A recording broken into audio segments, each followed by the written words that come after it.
Hasta ahora vimos la columna número 1, que se refería a la descripción sumaria del proyecto, y la columna 4, que correspondía a los factores de riesgo. Nos resta, por lo tanto, ver las columnas centrales, que corresponden a los indicadores y sus medios de verificación.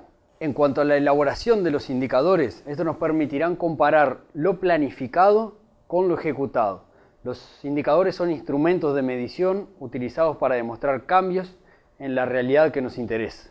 Referido a los indicadores, según los objetivos, según el tipo de proyecto y los resultados y las actividades que estemos desarrollando, sobre todo aquellos que son vinculados a los cambios sociales, el éxito del proyecto puede ser en realidad foco de diferentes tipos de interpretaciones. En ese sentido, los indicadores pretenden objetivar el cumplimiento de los resultados y de los objetivos. De esta manera existen diferentes tipos de indicadores. Nosotros aquí vamos a presentar algunos y solamente de forma muy esquemática, pero queda en la bibliografía optativa y ampliatoria para explayarse más en este tema. Una categorización bien simple de los indicadores es entre indicadores cuantitativos y cualitativos. Los cuantitativos son aquellos que expresan variables a partir de unidades de medida, unidades, porcentajes, número de personas, relaciones numéricas, etc. En cuanto a que los cualitativos expresan variables intangibles que no pueden ser expresadas en números. Estos son valoraciones, por lo general, o apreciaciones, y son objeto de diferente tipo de interpretación. Es evidente, por lo tanto, que los indicadores de tipo cualitativo nos dan paso a evaluaciones de tipo subjetiva, mientras que los cuantitativos nos permiten evaluaciones de tipo objetiva. Finalmente, un par de características respecto a los indicadores es que estos tienen que ser válidos y viables. Válidos en el sentido de que expresen efectivamente lo que el objetivo o los resultados están planteando. Y viable en el sentido de que insuman recursos y tiempos acorde al proyecto. Bien, para elegir un indicador o un conjunto de indicadores, estos deben responder a las siguientes preguntas. ¿Qué es lo que va a ser evaluado? Para evaluar qué variable, cuánto se espera que esa variable cambie, es decir, un 20%, una determinada cantidad de animales, un determinado número de organizaciones o de productores, una superficie, etc. ¿Quién es que debe medir ese indicador, sobre todo cuando pensamos en actividades grupales? ¿Cuándo? Esto nos permite incluso subdividir el proyecto en determinadas etapas y tener indicadores intermedios para esto. ¿Dónde? Que hace referencia a la localización geográfica. Y cómo, es decir, cuáles son los medios de verificación que voy a utilizar para corroborar esos indicadores. Finalmente, en cuanto a los indicadores, se vinculan con la columna de la descripción sumaria, la primera columna, en cuanto a que los indicadores operacionales deben responder a las actividades, es decir, si los recursos previstos estuvieron disponibles en tiempo y forma y si las actividades fueron desarrolladas conforme estaba previsto. Estos son los indicadores que nos van a permitir en el momento de monitoreo y evaluación poder controlar el desarrollo del proyecto. La segunda etapa es la de construcción de los indicadores de desempeño, que son los que evidencian si las actividades dieron paso a resultados y si estos fueron de acuerdo a lo previsto. Para los objetivos específicos se construyen indicadores de efectividad y para los objetivos generales se construyen indicadores de impacto, es decir, sobre una línea de base, cuál fue el impacto general del proyecto. La tercera de las columnas, como decíamos, corresponde a los medios de verificación, es decir, cuáles son las fuentes de datos, de información y los mecanismos de colecta y de registro para cada uno de los indicadores que propusimos. Estos pueden ser una medición directa, es decir, una visualización, o una medición indirecta, en la cual utilicemos algún tipo de instrumento. Por ejemplo, un control lechero, análisis de laboratorio, etc. A su vez, los indicadores pueden ser registrados a partir de documentos, como pueden ser las fotografías, las boletas o incluso informes que nosotros construyamos. Para los indicadores de tipo cuantitativo, como decíamos anteriormente, los medios de verificación van a ser objetivos, y para los cualitativos como hacen referencia a los procesos sociales, los medios de verificación son un poco más complejos de definir, ¿no? Porque son fruto de subjetividades. Pero lo que consideramos muy importante es que estos estimulan la reflexión y el aprendizaje conjunto. Entonces, es interesante incluir algún tipo de indicador cualitativo que sea foco de discusión entre técnicos y productores y que permita este aprendizaje conjunto. Cerrando la etapa de elaboración del proyecto, nos queda la etapa de análisis de la sustentación lógica del proyecto.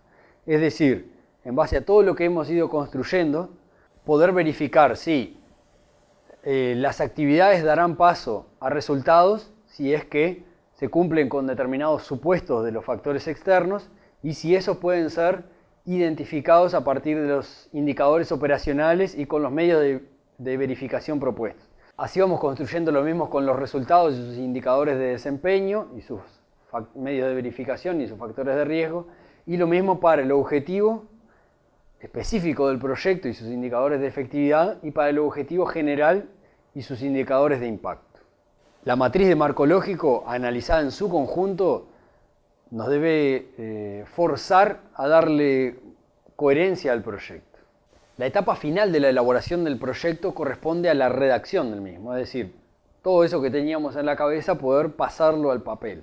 En este caso, generalmente la institución que plantea el proyecto tiene algunos formatos preestablecidos a los cuales aconsejamos ajustarse lo más posible y respetar al máximo las condiciones para poder alcanzar mayor éxito en la evaluación de lo mismo. Igualmente, aunque no se pueda plasmar todo en el documento, recomendamos la elaboración de todos estos pasos para poder darle mayor coherencia y mayor orden lógico al proyecto. Así tomamos el ejemplo de esta convocatoria en particular, en el cual, si bien tiene un fuerte componente de formulario para llenado del proyecto, existen algunos espacios para poder escribir en detalle algunos elementos que surgen del diagnóstico. Por ejemplo, en la caracterización general del grupo, que pueden describir la conformación, la historia, la trayectoria del trabajo conjunto e inclusive las aspiraciones futuras. Para todo esto existen bastantes herramientas que hemos brindado durante el curso y que pueden subsidiar la elaboración y la redacción de esta parte del proyecto. Otra de las etapas es la caracterización de los productores, indicando sus principales problemas identificados y las alternativas de solución que se presentan.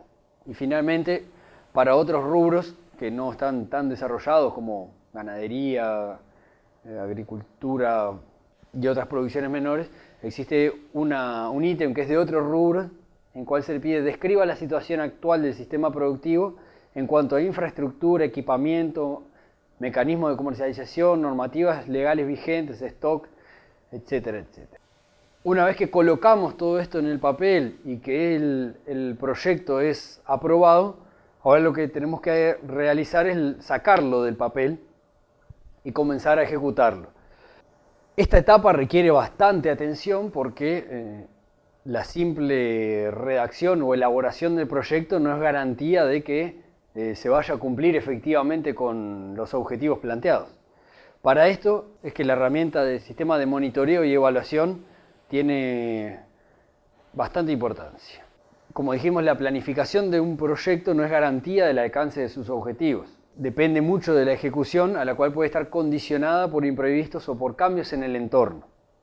Como decíamos anteriormente, los factores de riesgo pueden llegar a estar afectando bastante el alcance de nuestros objetivos, y para eso el sistema de monitoreo y evaluación permite conocer los desvíos que se están produciendo en el camino trazado, y a partir del control de los indicadores nosotros podemos evaluar rápidamente y durante la ejecución del proyecto para poder retomar el rumbo. Un aspecto fundamental es que las acciones de monitoreo y evaluación deben ser incluidas en la elaboración del proceso y deben ser planificadas en la elaboración del proceso. Esto es porque en general no es algo que se prevea, y como no es algo que se prevea en la elaboración del proyecto, no es algo que tenga lugar en la ejecución del mismo. Por lo tanto, La planificación llega hasta el momento que escribimos el proyecto y después le soltamos las riendas a esto y no previmos ninguna forma de monitorear ni ninguna forma de ajustarnos a los objetivos previstos. Bien, el sistema de monitoreo y evaluación. La parte de monitoreo pretende brindar información y datos confiables que subsidien el análisis de eventuales desvíos en la ejecución del proyecto original, así como decisiones en la revisión del mismo. La parte de evaluación, que es distinta a la etapa de evaluación final del proyecto, cumple con el papel de analizar críticamente con el andamiento del proyecto según sus objetivos, teniendo por base las informaciones de monitoreo. Por lo tanto, monitoreo y evaluación son dos dimensiones de acompañamiento del proyecto que van de la mano y no tiene sentido realizar una sin la otra. Para toda esta etapa nos enfocábamos principalmente en las columnas centrales del marco lógico, es decir, en los indicadores que construimos y en los medios objetivos de verificación del mismo.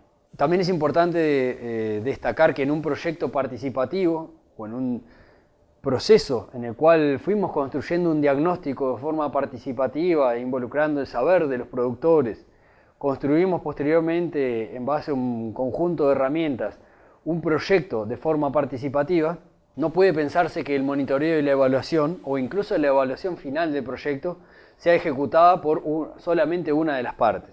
Esta etapa de monitoreo y evaluación debe necesariamente ser realizada también en conjunto con los productores. Finalmente, y como cierre de este espacio de formulación de los proyectos, queríamos dar un ejemplo sobre el uso de una matriz de marco lógico. En este caso, tomado de uno de los proyectos de producción responsable realizados en el departamento de San José, hicimos un recorte sobre el objetivo específico de agua de calidad para los animales.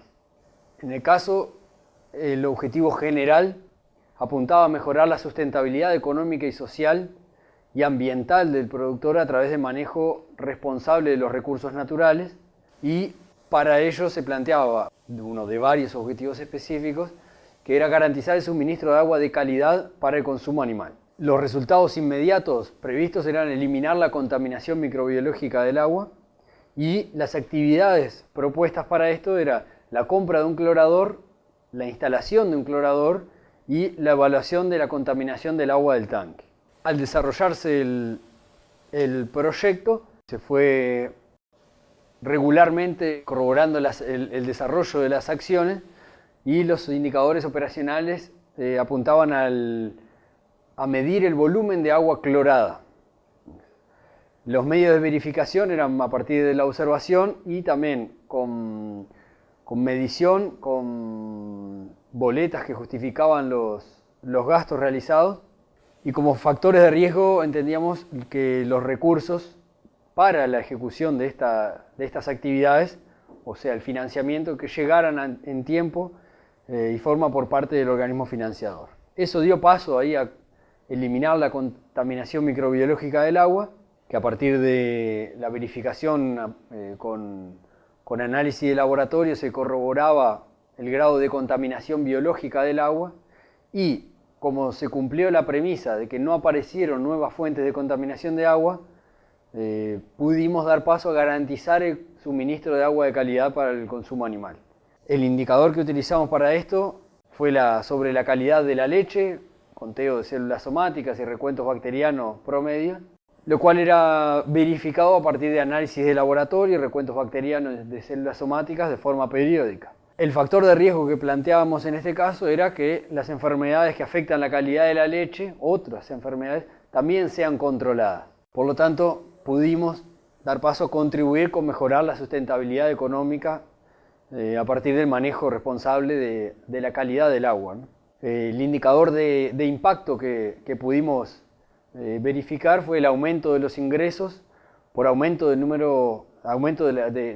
la producción de leche, medido en porcentaje de litros por animal. Finalmente, el medio de verificación de esto era a partir del control lechero, y corroboramos con una línea de base, con una medición inicial antes del comienzo de la ejecución del proyecto, y a periodos regulares o instancias de 6 meses o un año pudimos controlar el cumplimiento de estos objetivos generales. queda la bibliografía utilizada para esta presentación y les va a quedar a disposición también la bibliografía obligatoria y la complementaria para este tema. Muchas gracias.